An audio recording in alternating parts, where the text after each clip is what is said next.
As soon as Pharaoh Khufu ascended the throne circa 2575 BCE, work on his eternal resting place began. The structure's architect, Hemiunu, determined he would need 20 years to finish the royal tomb. But what he could not predict was that this monument would remain the world's tallest man-made structure for over 3,800 years. To construct the Great Pyramid, Hemiunu would need to dig a 6.5-kilometer canal, quarry enormous amounts of limestone and granite, and use kilometers of rope to pull stones into place. Today, there are still vigorous debates about the exact methods the Egyptians employed, but we do know that first Hemiunu needed a construction site. The Egyptians spoke of death as going west like the setting sun, and the Nile's west bank had a plateau of bedrock that could support the pyramid better than shifting sand.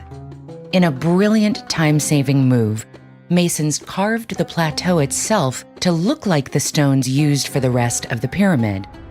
With this level foundation in place, construction could begin.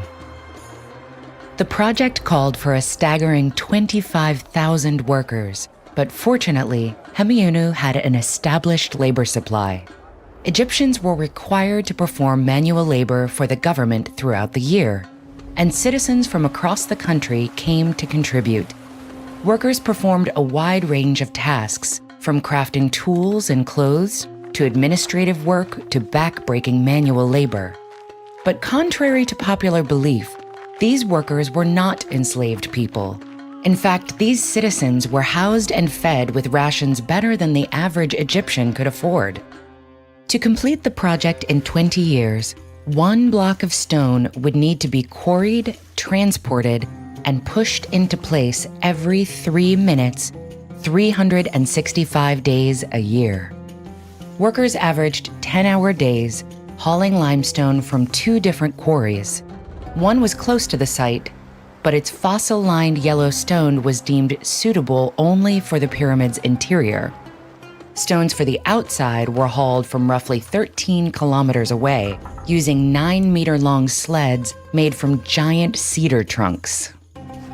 When mined from the ground, limestone is soft and splits easily into straight lines, but after air exposure, it hardens, requiring wooden mallets and copper chisels to shape. The pyramid used over 2 million stones, each weighing up to 80 tons, and there was no room for error in how they were shaped. Even the smallest inaccuracy at the bottom of the pyramid could result in a catastrophic failure at the top. Researchers know where the materials used to build the pyramids came from and how they were transported, but the actual construction process remains mysterious.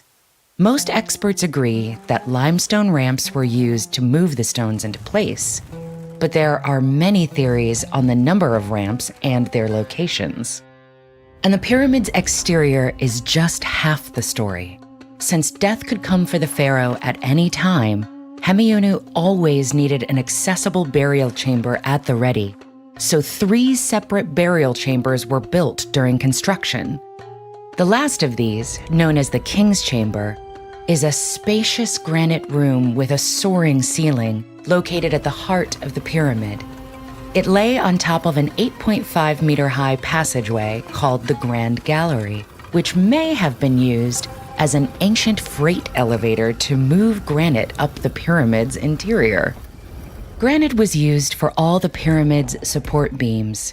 Much stronger than limestone, but extremely difficult to shape, workers used dolerite rocks as hammers to slowly quarry the stone.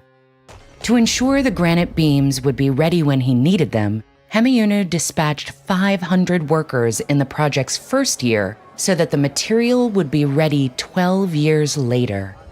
5 stories of granite sit atop the king's chamber, preventing the pyramid from collapsing in on itself. Once complete, the entire structure was encased with white limestone, polished with sand and stone until it gleamed. Finally, a capstone was placed on top, covered with electrum and glimmering like gold. this peak shined like a second sun over all of Egypt.